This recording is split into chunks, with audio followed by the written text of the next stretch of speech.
Can you put on computer?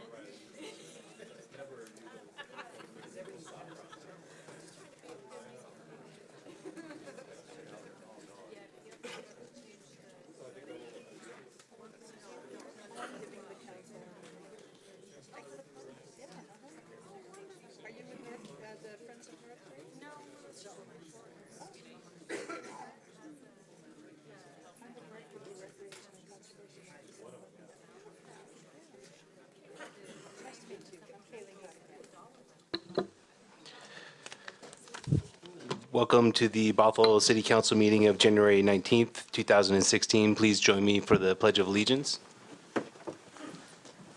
Pledge allegiance to the flag of the United States of America and to the republic for which it stands, one nation, under God, indivisible, with liberty and justice for all. All right, looks like we have all councils are here and present. We are going to start with a special presentation. First is Paul Richards here. Or I'm sorry, Paul Desolé. Is he here? Is he? Okay. We'll give him a second. Okay, that's it. Okay, that time's up. Okay, so we will come back to that, and let's start with the presentation of Bravo Awards for the Parks Department, and Parks Director Mr. Keats will introduce his guest. Thank you, Mayor, Council. It's my pleasure tonight to introduce to you Kayleen Cottingham, who's the Director of the Recreation and Conservation Office. The Recreation and Conservation Office is our favorite state agency because they are the clearinghouse for all the grants that we apply for and are fortunate to be awarded. And just to give you an idea of over the past 15, 20 years, her agency has given the city almost $2.6 million for a variety of projects. The park at Bothell Landing, North Creek Forest, and even see North Creek Sports Fields on here. So tonight she's going to give an award, a Bravo Award, for the Land and Water Conservation Fund grant that the city applied for and was fortunate to be awarded. #1 grant in the state, and nice partnership between the Friends of the North Creek Forest. I know Pat Parkhurst is here, wrote the grant and presented it before she retired. So it's quite an accomplishment just to get an award, a grant award from the RCO, let alone be the #1 rated project in the state. So with that, I'll turn it over to Kayleen, and Kayleen can give us our Bravo Award. Thank you, John, and thank you for giving me some of your valuable time tonight. It's one of my favorite things to do is to come and recognize all the hard work that goes into these recreation and conservation projects that come through us. We do award the Bravo Award for all of the categories. We have 15 different categories of grants that we give, and we always grant to the top ranking project, and you were #1 of 16 for the grant for the North Creek Forest, and this is phase 3. We've given you 2 grants previous to this one, and you have another one queued up for $1 million coming your way. So we're very excited about that. And one of the things I like to recognize is that these projects don't come easy. There's a whole lot of reasons that they come about. The first and foremost is it takes dedicated, patient staff. So John, his predecessor, and all your staff. It takes volunteers and advocates that push hard for these projects. It takes committed leadership from the elected councils because all of our grants require 50% match. And so you had to pony up match money either through donated time, donated labor, or actual hard, cold cash to make this possible. And the last thing that makes this possible is the grant program itself. Many of our grant programs are state funded, and some of our programs are federally funded. So the next time you talk to your congressman or your senator or your state senator or a representative, tell them thank you for the Land and Water Conservation Fund, which is a federal program, or the Washington Wildlife and Recreation Program, which is the state funded program. So with that, I have an award, the Bravo Award, and thank you very much for giving me time tonight.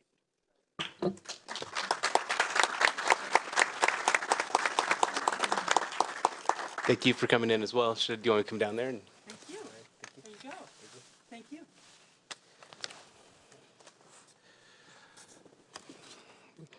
I don't know if you guys want to see this or not. Thank you very much for coming all the way from Olympia to give us the presentation and the award.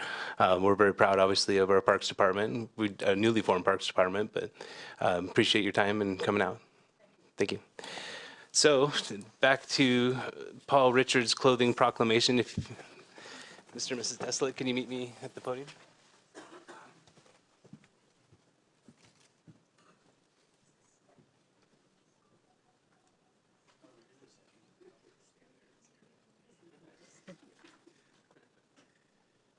Okay, it's more fun over here. Okay, so as the mayor of Bothell, I get to do this. Apparently, this is my first one, so bear with me. I have shopped. I know Paul and his wife really well, and I've enjoyed you helping us all look a whole lot better than we would if you weren't in the city of Bothell. So, okay, so this is a City of Bothell proclamation, whereas the City of Bothell and the Greater Bothell Chamber of Commerce would like to acknowledge and commend Paul and Kathy Desolé for their many years as part of Bothell's downtown business core and wish them well in their retirement. And whereas Paul Richards Clothing has been a staple on Main Street for 36 years, spoiling their customers, and whereas Paul Richard Desolé has been involved in Bothell through the Greater Bothell Association and the Bothell Chamber of Commerce since its inception, serving its board of directors and downtown action committee, and they attended virtually every downtown wine walk. And whereas the Desolés have supported the North Shore Rotary Club and local schools, and whereas Paul Richards Clothing will be sorely missed not only in Bothell and the local community, but also by many loyal customers around the Puget Sound. Now, therefore, the City Council of the City of Bothell, Washington does proclaim January 19th, 2016 as Paul and Kathy Desolé Day in the City of Bothell.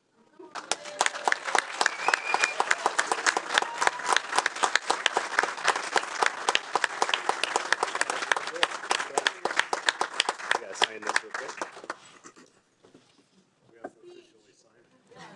Yeah, did you want to say anything, or are you good?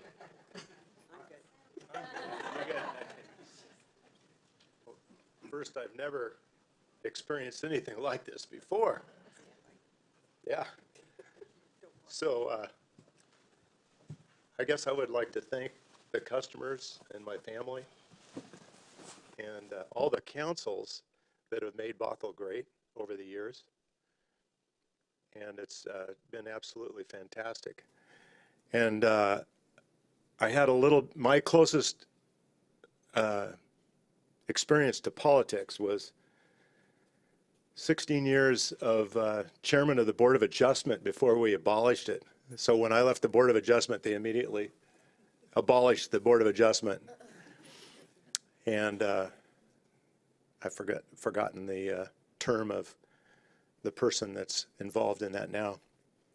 But I followed Bob Chosom in that field, who was an attorney and set a very good example for me. So I'd like to thank all of you for acknowledging what we've done in the city. And there's a lot more behind us who are doing great things right now. And hopefully we can put a tenant in our space that will also survive and live up to our expectations for as long as we have. So thank you very much. Appreciate it.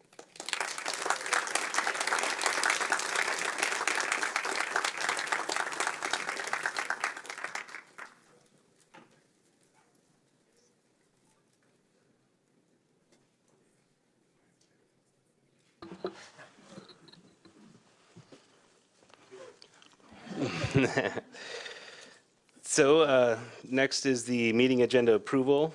And so just real quick, I made some changes unilaterally, and I want to talk with the council about it. I have pulled specific items tonight just to make sure we have enough time to cover some of the heavier hitting items on our agenda. I pulled the approval of the 2016 council retreat agenda, which is 16-017, the study session, AB 16-018 regarding a regional fire authority update. And I've also pulled AB 16-019, study session regarding the 2016 council committee assignments.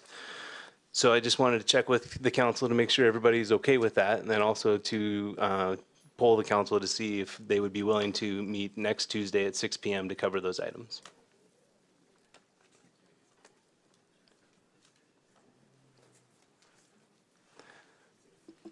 I'll be there. I will be there as well. Me too. Hit the button. Me too. I can't commit to be there at this time, but I'll see how things can clear up. Okay, sorry for the short notice. Councilmember Spivey? I think I can move some things around to be there.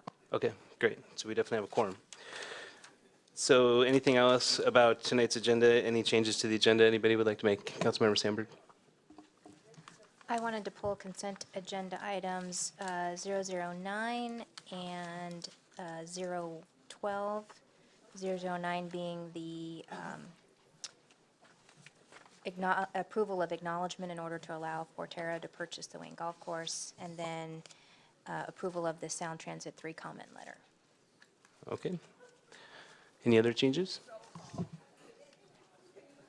Clarification. Yep. So we have a discussion in the Fitzgerald area. Do you want to have public comment at that time or during the visitor section? During the visitor section, because we didn't post it as a public hearing. We've allowed people to speak in the past at that time. If there's plenty of people here, it's more apt to have it at the time of that discussion. But It'll be immediately before we go to executive session and then it comes up on the agenda. So I feel like it's pretty appropriately placed. We'll hear them and then we'll hear the attorney and then we'll come out and, okay? great. Trace.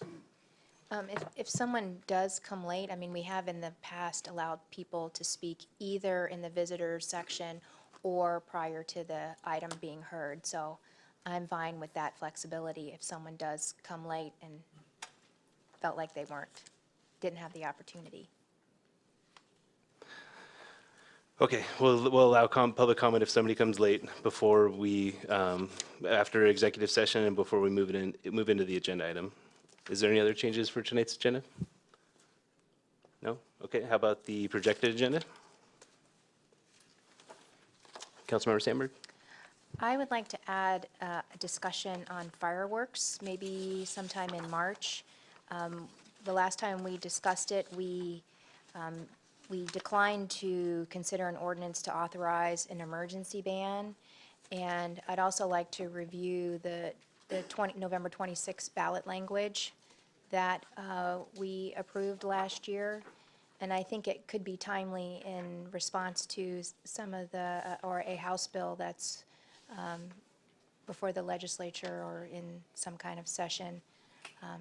So I'd like to add that for sometime in the future, maybe March or later. City manager, does that work to bring that back in March? I think it does, Mayor, but I also see on April 5, number 5, emergency fireworks ban ordinances on the agenda. Were you thinking of something different, council member? Okay, then maybe for the April 5th meeting, we can add a conversation about that to include reviewing the ballot language.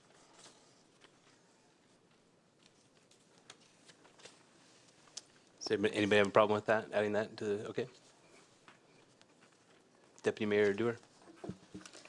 I would like to add to I believe it's February 9th meeting regarding transportation impact fees. I'd like to discuss all impact fees. City manager, is that a possibility to have that kind of research done before February 9th? What we'll be able to provide is what we presented previously to council when we evaluated the transportation impact fees, which was a comparison of that time. I think they're at the year 2015. So although they wouldn't be updated, but we certainly can have the discussion about what the fees were back at 2015. Is that what you were looking for added? I was looking for updated information. Sounds like it's not available.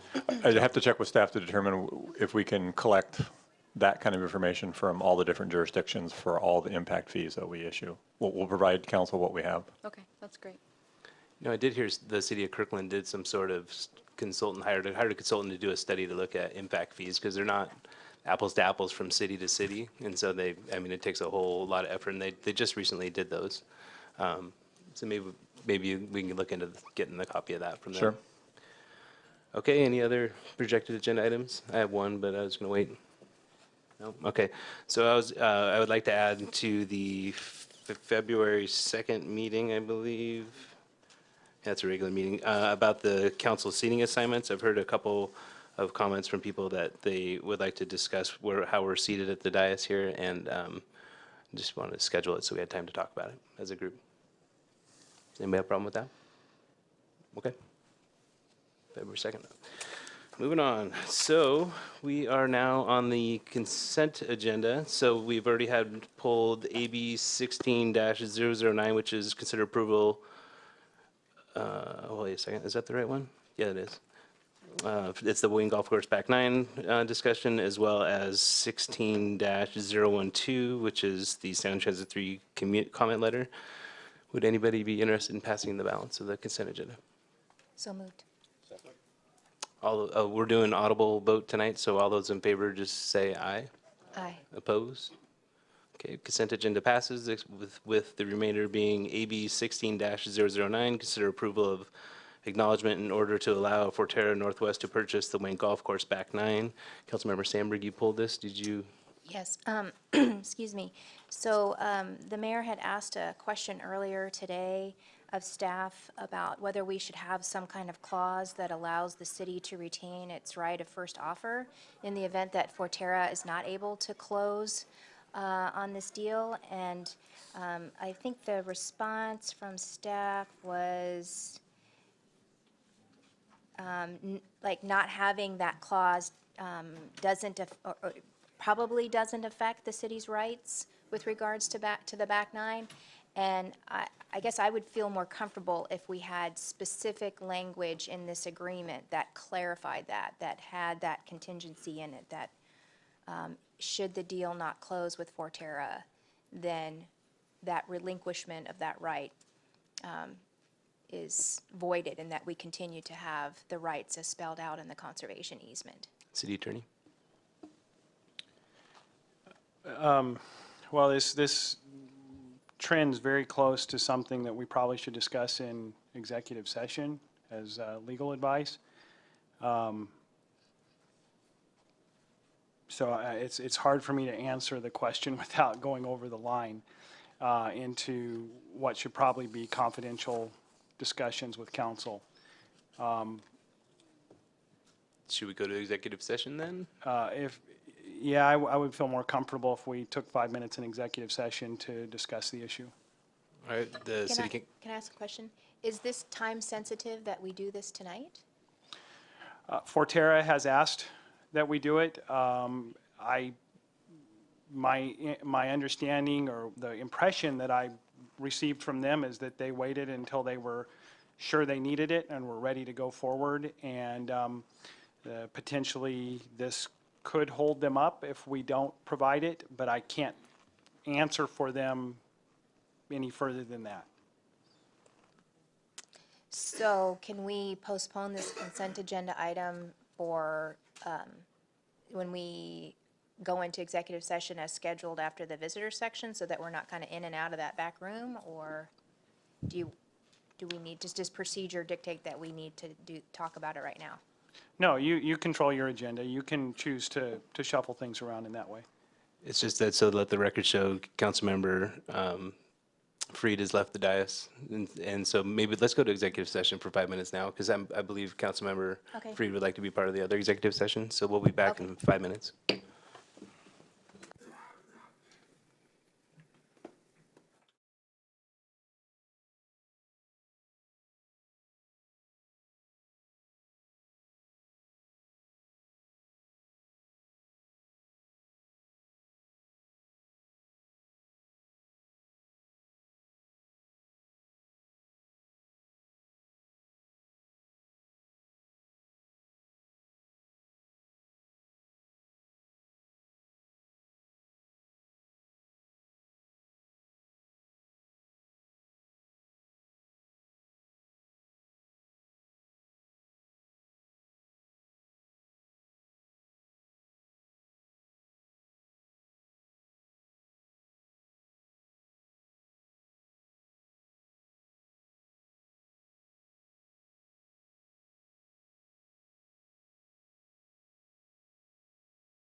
All right, Bothell City Council is now back in session from the executive session, the first one.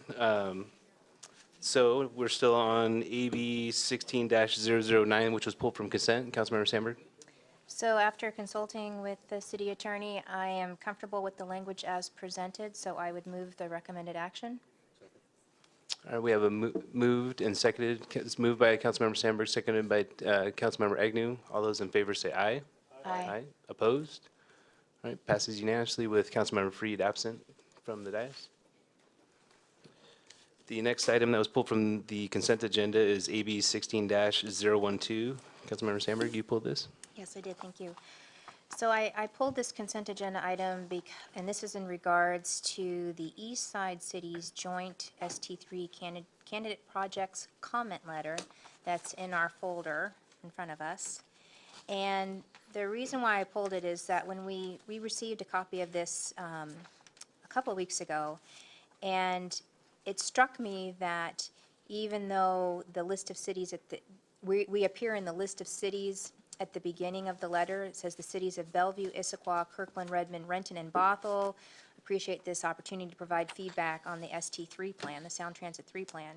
I was kind of struck that every city is mentioned specifically in the body of the letter, except for Bothell, except for in the context of the University of Washington Bothell. And so I felt as though we needed some language in here to elevate Bothell's visibility in respect to our request for the ST3 projects that apply in our city. And so I was specifically looking for specific mention of Bothell in the bullet E02. Because when you look at that, you can see it says Linwood, SeaTac, Renton, Tukwila, and then other cities are mentioned in the other ones. So we're still not there, but I do notice that there's a bullet that says expanded park and ride facilities. And so I was just wondering from staff, was that the one change that you were able to get from the East Side group, and So were they resistant? I can chime in because I Okay. made that request for you to that Okay. group. And they were basically at the 11th hour. Okay. And they did not have the time to try to amend the letter in at that level.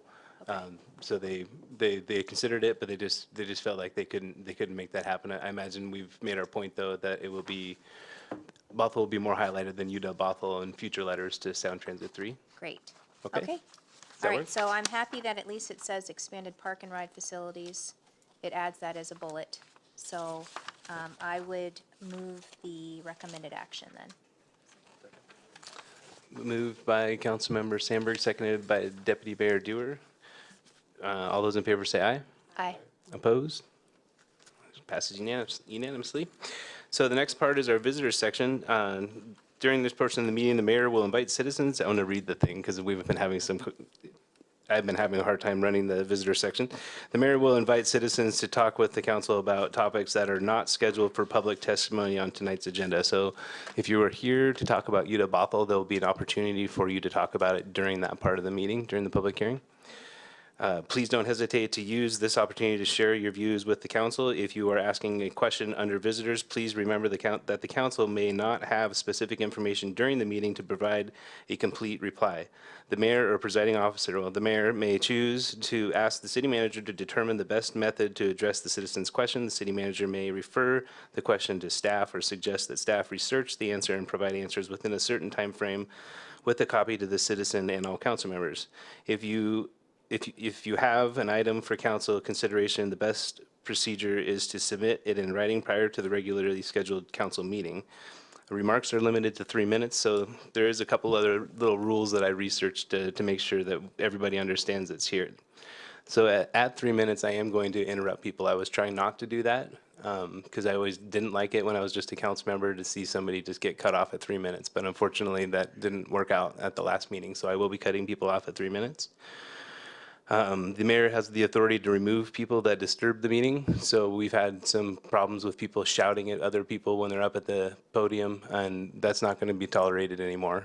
We need to be professional here, and we need to respect people. It's hard enough to get up to talk. to have somebody shouting at you, I don't think is appropriate. The other thing is that council members, this is a new rule that I added, council members need to ask their questions. If they want to ask somebody at the podium a question, they need to ask me first, so I can verify whether it's appropriate or not, because we've had issues with that as well. The last thing is to talk to the council as a body. So using a specific council member's name is the best rule. So just don't use this individual council member's name when you provide testimony, because it's not appropriate to call somebody out individually. We're a body. So with all those warm, fuzzy things to say, I'm going to open up the visitor section with. Quick question. Yeah. Yes, go ahead. What about if it's staff's mentioned? If we're not allowed to be mentioned specifically, there's been times like last week, staff was specifically complained about. Is it possible to protect staff as well? Yeah, we really don't want individuals named up here. I mean, it's okay to let us know email or something like that if you have an individual staff member, but please, this is a meeting for people to express their opinions, and we want it to be respectful both ways. So I wasn't, oh, never mind, we can talk about it later. Okay, the first person is David Bain.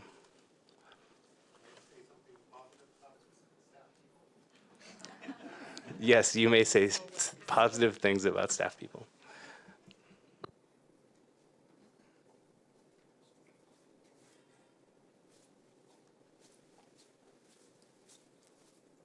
Okay, I'd like to start by thanking Pat Parkhurst and Clark Meek. I can't think of two civil servants who would have been better to work with on the North Creek Forest project that won the Bravo Award tonight. I'm here as a marine biologist this time, and what I wanted to do was go over the Puget Sound Vital Signs report that just came out, and kind of relate it to decisions you're making for things like the North Creek Fish and Wildlife Habitat Protection Area, possible land acquisitions like the Wayne Golf Course and Shelton View Forest, and the work you've done in North Creek Forest. Let's see, can I show things in here? Okay, so what I want to do is, let's see.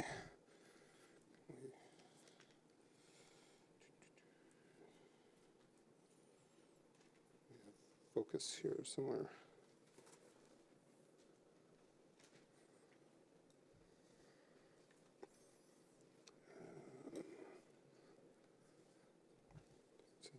How do I focus this?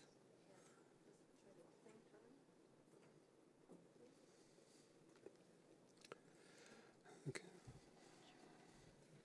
So this is a bit higher than it would normally be.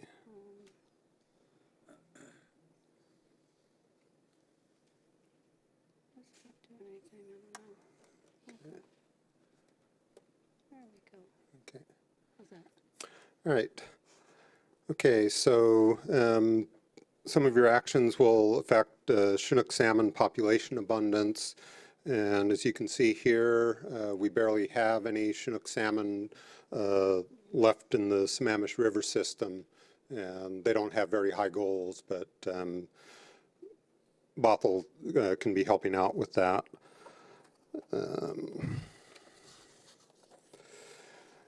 And then killer whales eat Chinook salmon, and you can see they're also in trouble. We had a goal of 95 whales last year, and we're only in the low 80s, so we're not close to our interim target for them. Let's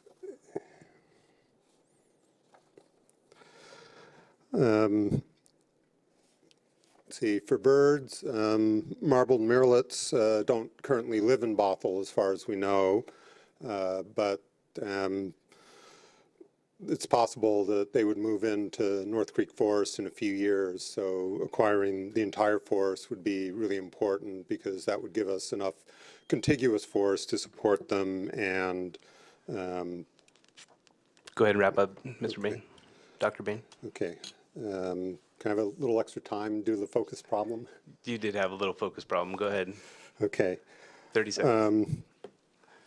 Okay, land development, pressure over conversion to ecologically important lands is another one where we're trying to get down here and we're way up here, so that's an area that we're in serious trouble over. Let's see, I'll skip that one. Just, I guess in the interest of time, I'll wrap up here.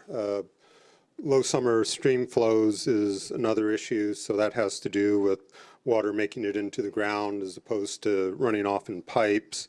Most of Puget Sound is doing well, but you can see Issaquah Creek over here, which is the water flowing into Bothell, does not have adequate summer flows, and they seem to be going down, so that's kind of a priority to address that issue. Thank All you. right, thank you, sir. Next person is I Tracy. have a quick question, Oh. Mr. Mayor. What is your question? So we have before us this Puget Sound Partnership, it looks like an executive summary. Is what you're referring to the main document to this executive summary, or is that something different? Are you pointing out stuff in the handout that we got out at our desk? No, this is a separate document, and I can leave it with the clerk so you can browse through it. It's also available online at the Puget Sound Partnership website.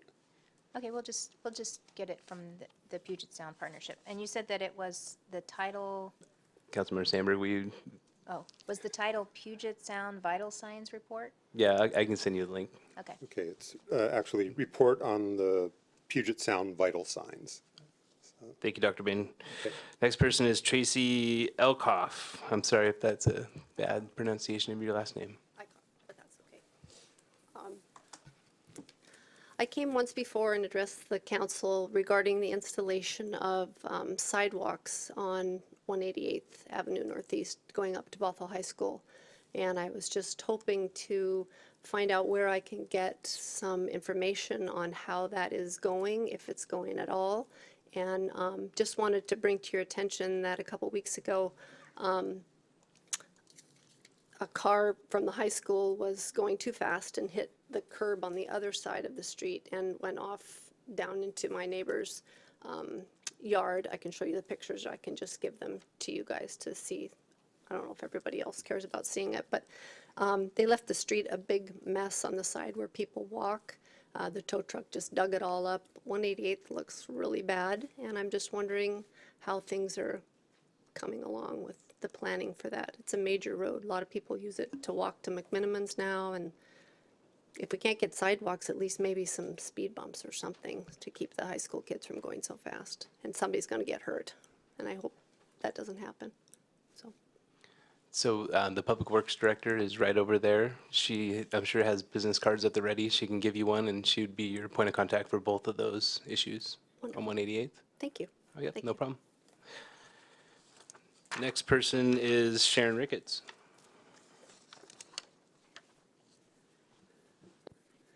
Wow, just made it. I thought maybe we could have a New Year's resolution, and that was, let us not build any ill-planned rabbit warrens. We must be doing the right thing on top of West Hill, for yesterday an eagle perched for over an hour on one of my big trees. The neighbors and walkers had fun and wonder pointing out and taking pictures, and I bet the local crows' tiny hearts were beating extra fast. And I'd like to see that in the rest of Bothell. Thank you. Thank you, Ms. Ricketts. Next person is Bob Roraba.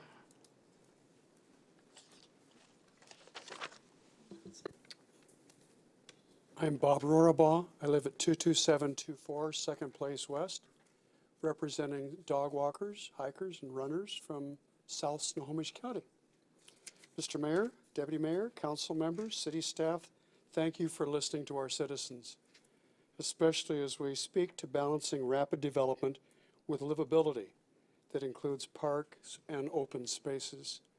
When I ask you to take a hike, that's really an invitation to come with me and walk through a gem within Bothell that very few of our citizens know about.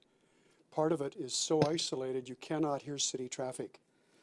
I wanted you to know on behalf of the Shelton View Forest Stewardship Association that we will do what we can to participate with John Keats and the Bothell Parks Department to develop and/or maintain trails. I presently have authority from the Department of Natural Resources to remove invasive species from the DNR land you will speak to later in council. I've already had a first crew in there, and have identified 3 crew leaders in the making. We're keeping it small. We haven't invited you to come help us grub out blackberry root and ivy, but I've got 3 leaders in training as we find out which tools and methods and muscles are best at removing invasive species. We do this in anticipation of calling it a region-worthy park, a regional park, with a tagline on the city's website, hike Bothell, then stay for refreshments, dinner, a movie. I want us to be a city proud of some region-worthy parks. Thank you very much. Thank you, sir. Next person is Catherine Walter.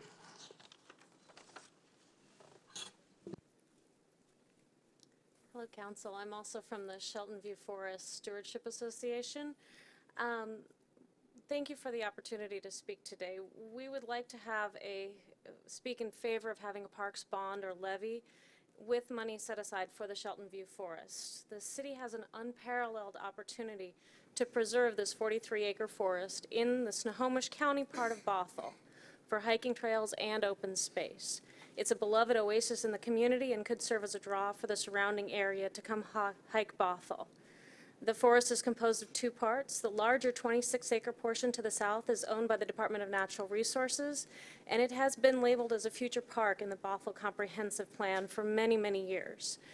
With the council's approval, the Parks Director is working towards talks with DNR to have the city of Bothell work towards purchase of the property.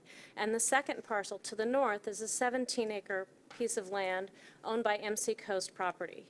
Recently, at the December 9th Bothell Planning Commission meeting, the commission voted to request the City Parks and Recreations Board, in consultation with the City Council, evaluate the potential of acquiring the MC Coast parcel as City of Bothell parkland.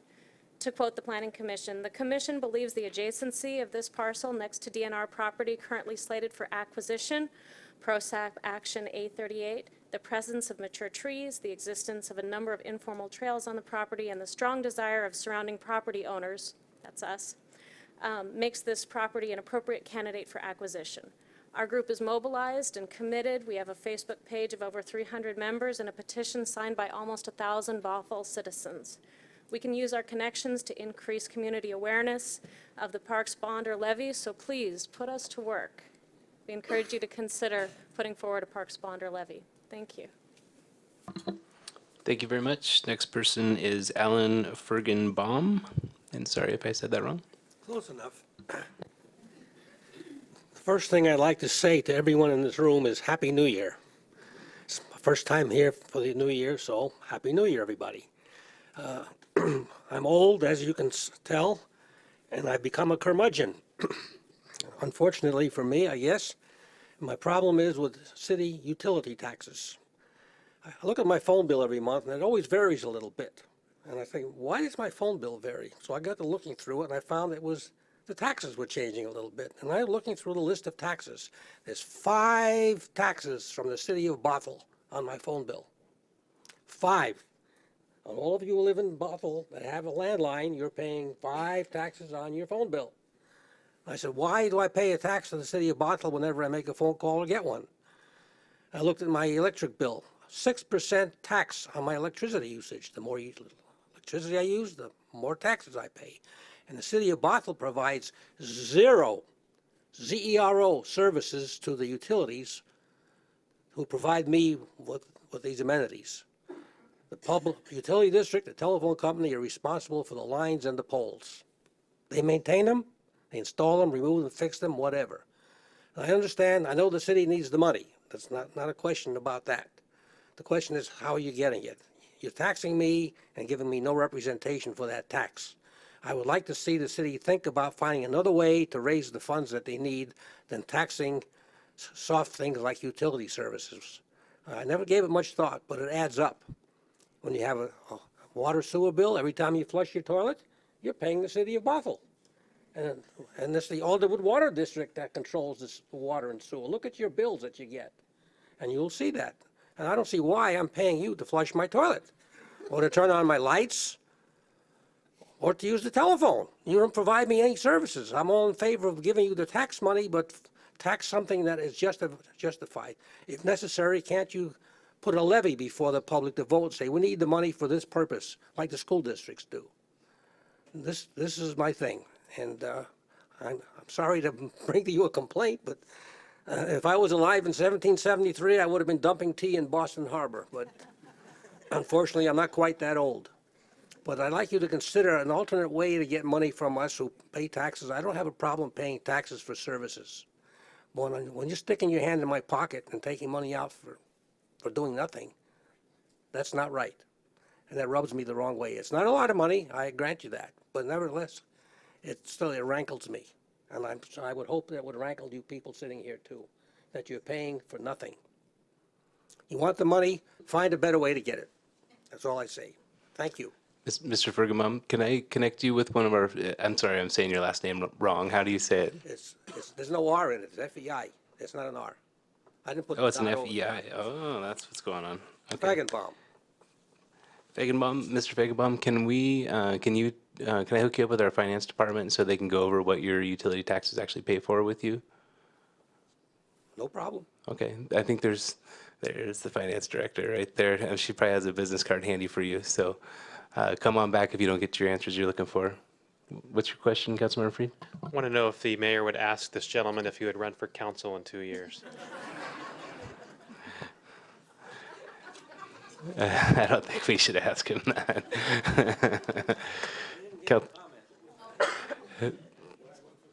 Councilmember Sandberg, do you have a question? Yeah, not for the speaker, but I think that this is a good opportunity for education, not just for the speaker, but for everybody. You know, when we talk about our budget and what are our sources of revenue and what are the services that we pay for, I think maybe at times we take for granted that we're explaining to a level of detail that the public is interested in.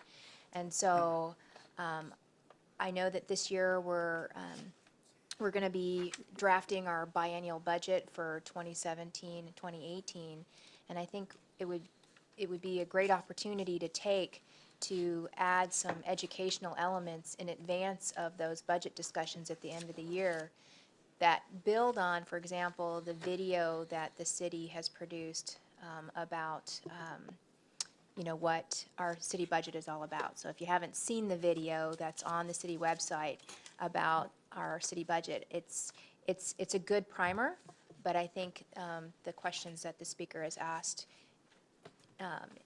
require a little more detailed discussion. So I look forward to figuring out how we can provide that information so that not just us, but everybody's educated and feels invested and involved in the development of the city budget.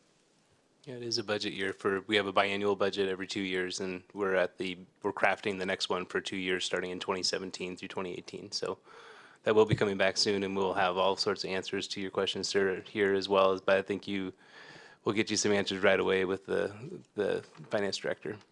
Mayor, and that video that Councilmember Sandberg referred to is tackling the budget. So. Right, yeah, it's on YouTube. You just type in "tackling the budget" and it comes right up first thing. So, If I might say, in response to, will I run for city council, 50 years ago, I was one of the founding fathers of the city of Briar. Once is enough. you've served us well. Thank you. Next person is Margot Evans.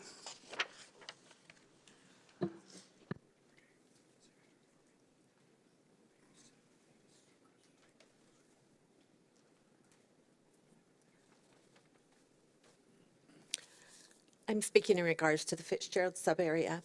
Last week, we were shown a presentation by a person that showed birds, animals, trees, and the nature he has enjoyed over his lifetime in living in the Fitzgerald sub-area.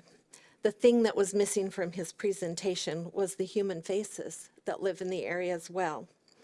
We are not opposed to preserving the environment and wildlife by any means, but we feel that as people, we have rights as well.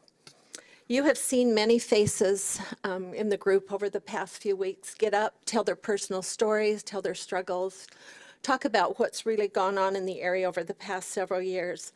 We're exhausted and we're discouraged after 19 years of ups and downs. Please don't make your vote tonight out of fear of being sued by the appellants. Our group has never sued the city because we don't have deep pockets to do so.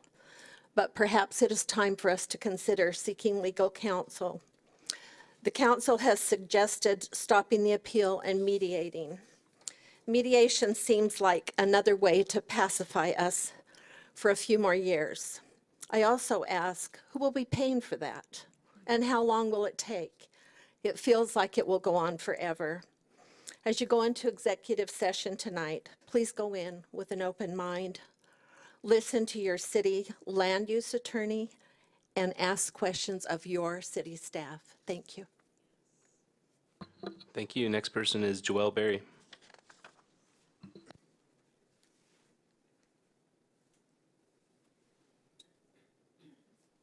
Hi. I'm here in regards to the Fitzgerald sub-area as well. I've thought a lot about what I could say tonight that hasn't been said, what might illuminate again the continuing struggle of my parents and their neighbors, a striking testament to the injustice of the situation that they've lived for 19 years. But I just don't think there's anything new that can be stated. There's nothing that hasn't been said, hundreds of different ways. The truth is in front of you. Maybe just take a moment to step outside of all the noise and take the issue in as it is, a series of facts, and come to your own conclusions as to what you believe should happen next. Please be sure that you have gathered enough knowledge, not just opinions, about this issue to make a decision. There are families' futures at stake. This is no small task. The people of Zone 1 have come here to show you time and time again with clear documentation the grave inconsistencies in the Fitzgerald subarea and the LID. Zone 1 needs to be considered for alterations to the LID that can allow the landowners more options than selling their land for a fraction of what it's worth. Possibly Ordinance 2163 could be applied to Zone 1 alone. I'm hoping that every single one of you has read the incredible email from Brian Pearson, another person who lives in Zone 1, that goes into detail what is expected of any development going in under the Stormwater Management Manual for Western Washington and the LID, even with the Ordinance 2163 in place for Zone 1. His entire email is highly informative. I look forward to the conclusion of the parametric study, and I'm very hopeful that regardless of what happens tonight, that the council will come to a solution, and soon, that will allow for responsible and sustainable use of the land that my parents have cared for, have farmed, and paid taxes on for the last 45 years. My parents have lost hope, and they are so very tired. I'm going to stay hopeful for all of us. I believe in possibilities. Thank you. Thank you. Next person is Susan Berry. And this is my last sign-up sheet, so I see some yellow sheets out there. If you have them, please bring them to the city clerk.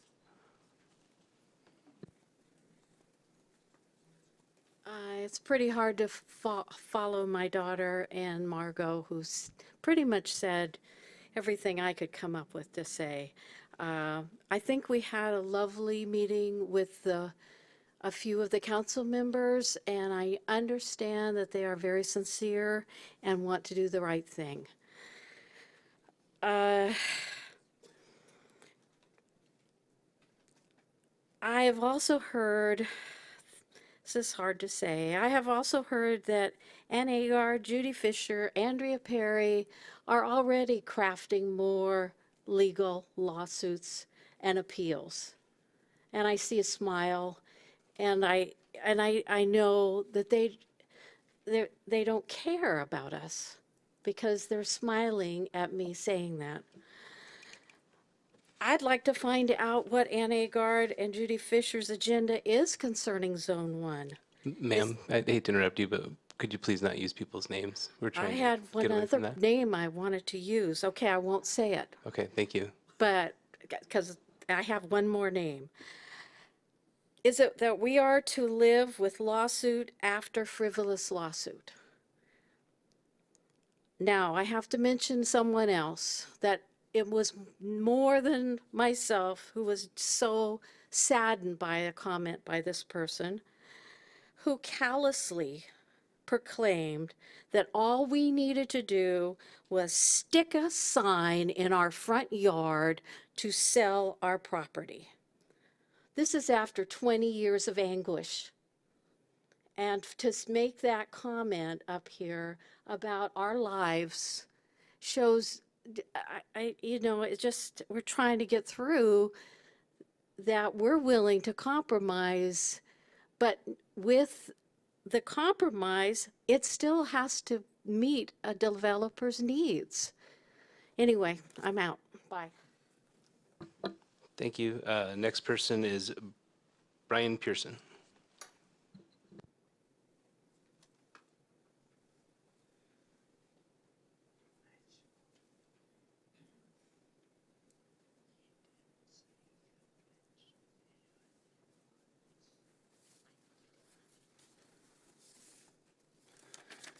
I'd like to show you two pictures, if we could get the projector working again. Good way to zoom this out. I don't know how to do this. Clerk, can you restart his time and help him?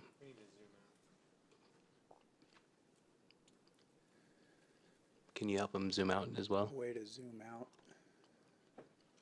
It's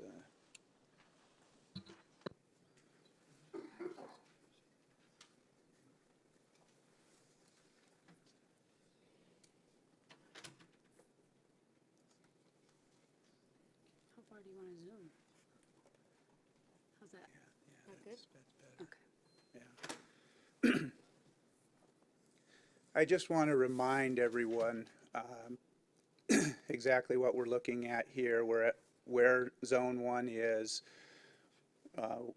This is the entire zoning map for the city of Bothell from the city's, as you can see down here, city of Bothell zoning map and all the different zoning codes. I just remind you what you already know, but I want everybody else here to be reminded of it as well. There's just these 3 spots that are LID in the entire city. Nothing else has this unique designation. And the rest of the LID area in the Nick-Fuchapa is uniquely different from Zone 1. Zone 1 is up on a hillside, those of you that have been there. Very much like the big Toll Brothers project that's going on right now immediately behind the university and the college, which is quite similarly situated to the critical areas, but it is zoned R8400, as you can see, right next to the highway, and the blue is the creek, is R9600, and as you move kind of up and down, it's kind of hard for me to see, but up and down the creek basin, it's littered with a number of zoning designations, none of which are LID, most of which are higher density or equivalent density to what we have. And so, to put it mildly, we feel like there's been considerable injustice, inequity, and inequity served on our section of Zone 1. It's not even all of Zone 1. It's only the portion of Zone 1 east of 39th. So I know there's a science study being done that Parametrics is working on. It's our hope that that study will be done in a way that isolates the area we're talking about. I would have to say that 9 out of 10 of the people that have spoke on the matter live in that portion of Zone 1, not the lower areas, not Zone 2, not Zone 3, not any of the other spaces. And so please look carefully at that area of Zone 1. Those of you that walked it know it's a lot different. It's very much like the Toll Brothers property where there was no LID and where they have much, much higher effective density than the effective density that we have. Thank you. Thank you. Next person is Kai Nelson.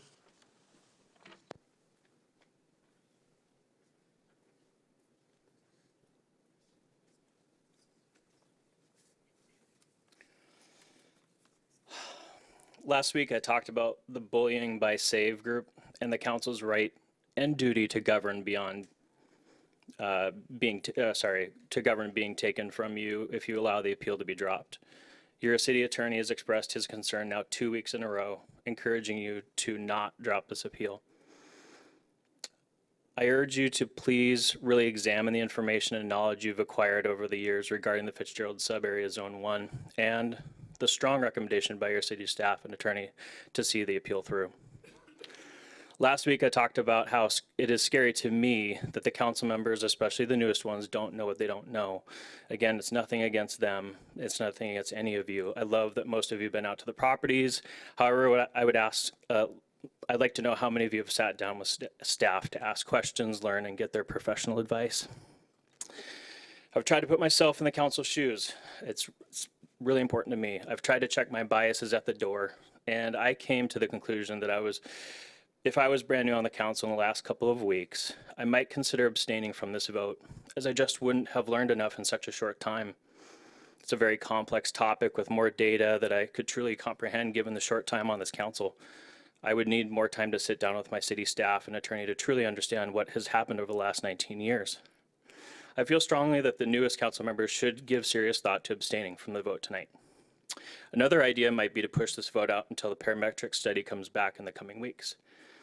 I ask you to remember these really important meeting dates: Tuesday, January 5th, 2016, Monday, January 11th, 2016, which is a special meeting, and tonight, Tuesday, January 19th, 2016. I truly hope you are right if you decide to drop this appeal, and that by doing this, you will be able to positively help the residents who have been waiting 19 years to move on with their lives. There are 3 zones in the Fitzgerald area, and we're asking that the focus be on Zone 1, east of 39th. I remain hopeful that you can come to a conclusion and decision that you will each be proud of and truly serves Bothell, its residents, and the environment. Thank you. Thank you. This is my last sign-up sheet, so if anybody else still wants to hand up a sign-up sheet, that would be the time to do it. Terry Clem.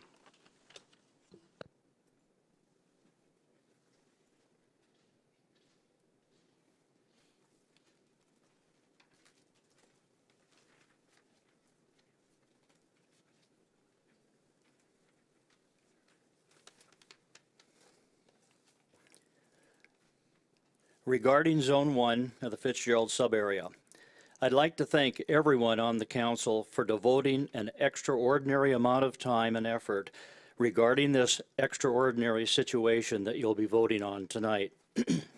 In particular, I'd like to commend the 2 newest members, Councilwoman Dewar and Councilman McNeil, for their willingness to meet face-to-face with several of us, as well as, I feel, reach deep and research the data in an honest attempt to understand the ramifications of this complex issue. So thank you. It has been mentioned several times by council that regardless of the outcome tonight, changes will have to be made to the code in order for it to work for all being defined as 5 entities: the council, the city, the environmentalists, the homeowners, and the developers. The other buzzword is compromise. That certainly has to happen, but I would remind you that the ability of the homeowners to sell their property has already been compromised for some time now. Here are 2 items that I would like to see you discuss in your executive session tonight. Please agree on a proposed date on which you will start discussions to change the code, understanding that you will wait for the parametric study to be completed. I'd like to hear that date tonight. It's been bandied about that we could get started early on this, and the earlier the better as far as we're concerned. So if you could agree on a time frame to get started on this, regardless of the outcome, I would appreciate hearing that. And number 2, please consider Zone 1 as an area independent and fundamentally different from the overall sub-area, and as such, consider different approaches to development, including different zoning and relaxed LID requirements. I look forward to working with you on this in the near future. Thank you. Thank you. Next person is Tom Berry.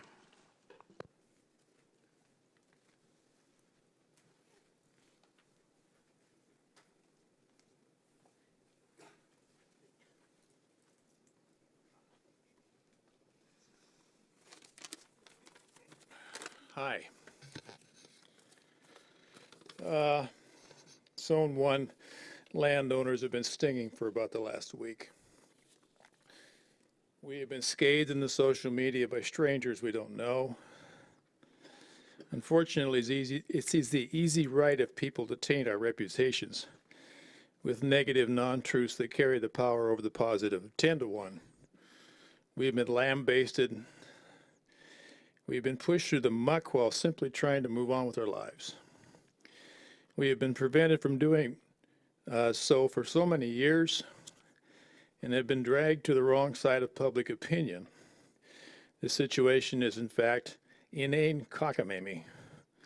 And as for the council persons who now come forward, voices from the past, why did you not bother to do studies and tests for the properties east of 39th to prove the best available science that was applied to the rest of the sub-area?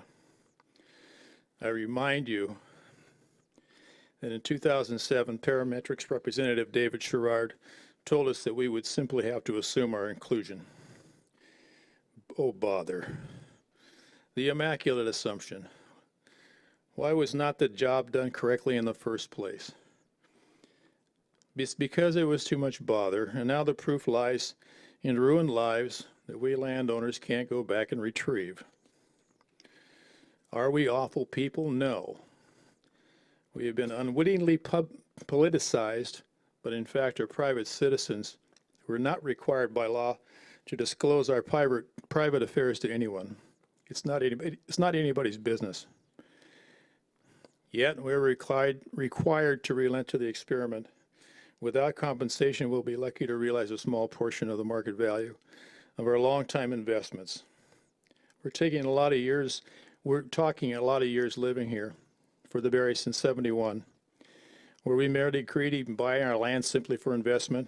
Yet another example of the ignorance flooding our public opinions, willful ignorance. And all the while, nobody anywhere else will be required to lose, as a body, so many dollars for the sake of an experiment. I'm not allowed to name any names. My wife won't let me. So I'll let it go at that. Thank you. Thank you, Mr. Berry. Former Councilmember Evans.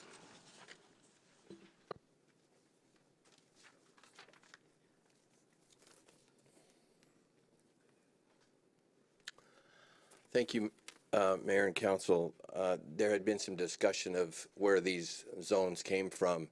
This is a meeting date back on the City Council of November 21st, 2006. So this was just a way, I understand, of breaking down the zones and understanding the different areas, that type of thing. But as you know, we've been talking a lot about Zone 1.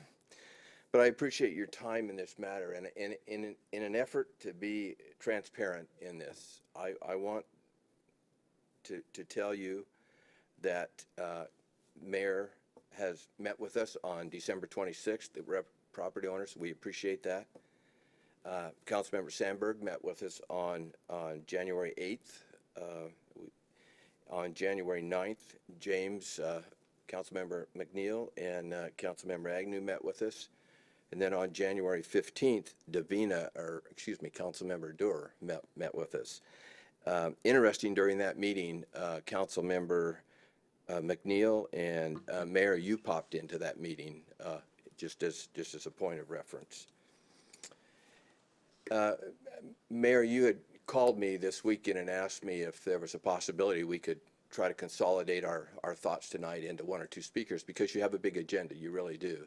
And I thought about that, and as you know, we're talking about people's lives here and things, and I just think they have had their right, and appreciate you letting them speak tonight, because there's been a lot of thoughts and expressions about that. Nowhere else in the city are properties encumbered like they are in the Fitzgerald sub-area. Nowhere.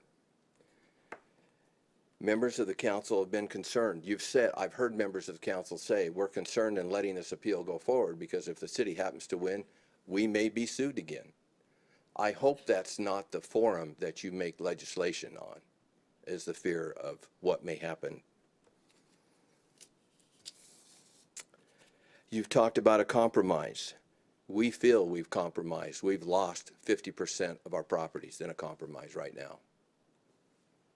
How soon would a compromise happen? Some have been waiting 19 years for a compromise. What would a compromise look like? I think it should be a public process, open that all of us can hear about and participate in if necessary. What's the timeline? I can't imagine this happening in less than 6 months. What about a professional mediator? How much is that going to cost? You already have a mediator, a neutral person, a judge in Superior Court. You've spent $100,000 preparing for this case. It's stated about $10,000 more may be needed to complete. You have a February court date.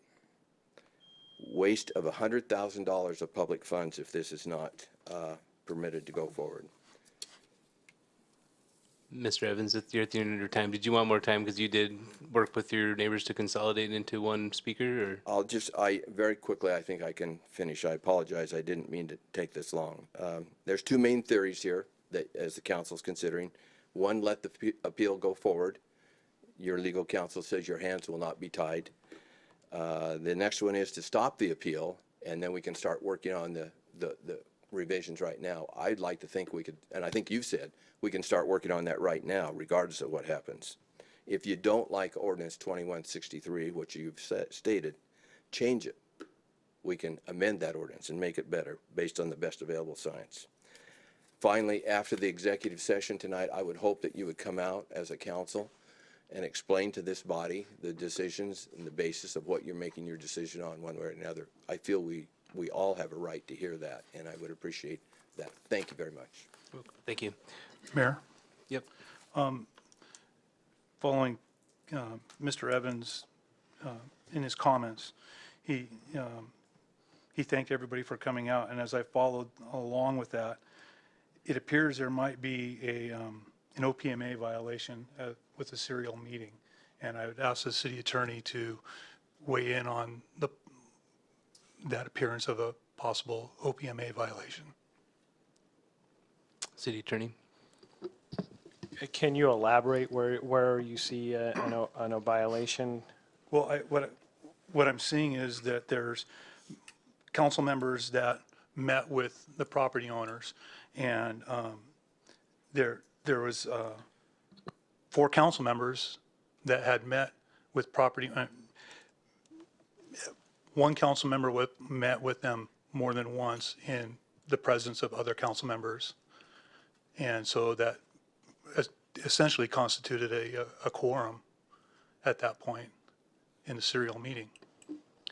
Well, I didn't exactly follow the speaker's timeline, but I will say generally that where council members meet with or meet about an issue, they don't have to necessarily meet together for there to be a violation of the Open Public Meetings Act. It can be through emails, it can be through text messages, it can be through phone calls, it can be through individual meetings at different times where a majority of the council meets separately but then discusses the matter either through multiple meetings or something of that nature. So if I followed correctly, and there were 2 council members that met at one time, and then later on 3 council members met, and you had a critical mass basically where at one time or another 4 council members that had contact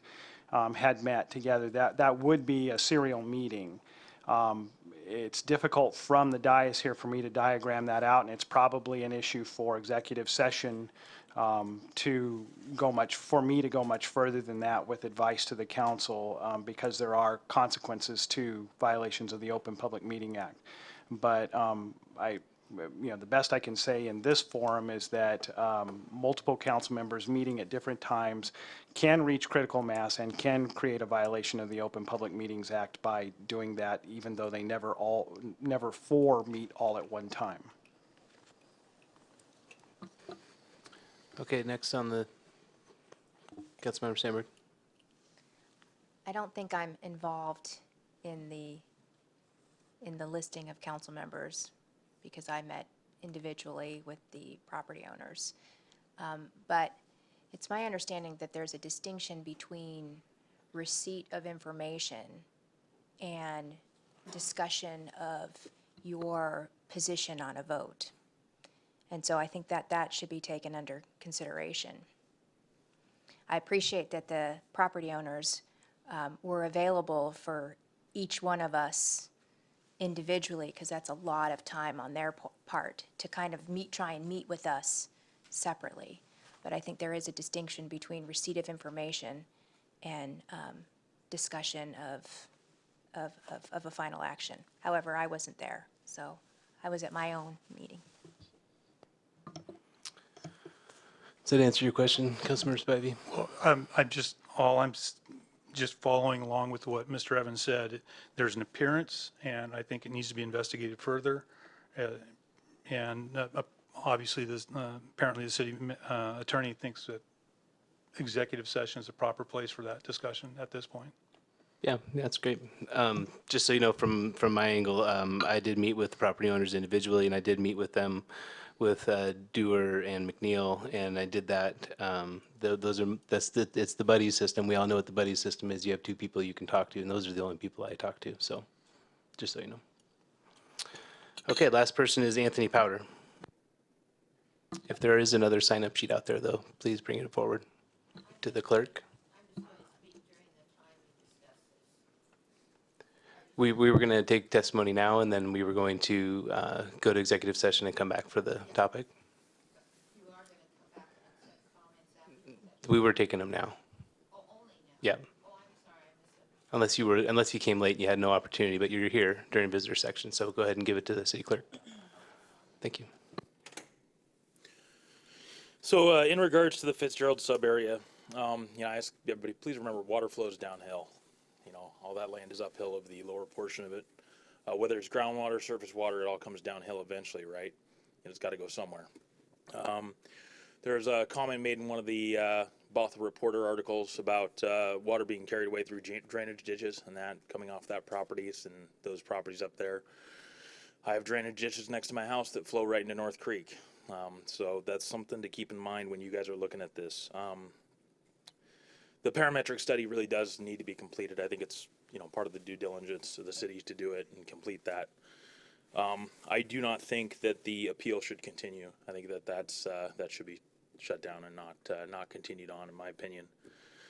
We need to removing that 39th connector. That was a really big step for that neighborhood, and that took a lot of restrictions off that land to be able to be built on, right? And that was kind of the beginning factor of this whole thing was, hey, we want to remove the 39th connector and we want to be able to look at this area and remove the LID because nothing's been developed. Of course, nothing's developed because the money's not there until the economy gets better. So now the economy's good and we really want to look at, hey, did we pull too many things off this neighborhood at once? If we pull that LID off and pull the 39th connector off, we're essentially pulling two pieces of stuff restricting development on that land at once without taking stock in what that's going to do. So I think it's really important to complete that study, but also I think it's important for the council to move forward and try and figure out a path forward after this on that area of land and maybe figure out a way we can get to that quickly and try and develop that quickly. I believe the city attorney said that development will take, even if this passes and goes through, there'll be quite a bit of time after that. Well, the thing is builders have so much resources to develop and to push and to pay and time to spend on this stuff. It's money to them. It's return to them. However, once people that are here talking about it that are trying to conserve don't have that time, don't have that money necessarily that the builders would receive out of that. So it's important to keep in mind that it's very difficult for people to do the research, come here, talk about it when they're on that side of the fence sometimes. The other thing is too, you know, I really do think that zoning, you know, should be relooked at, and I think that's really important for homeowners. And I think that this council can commit to looking into it and providing action on it and trying to get something done in that area after the parametric study. That's all. Thank you, Mr. Powder. Ann Agard.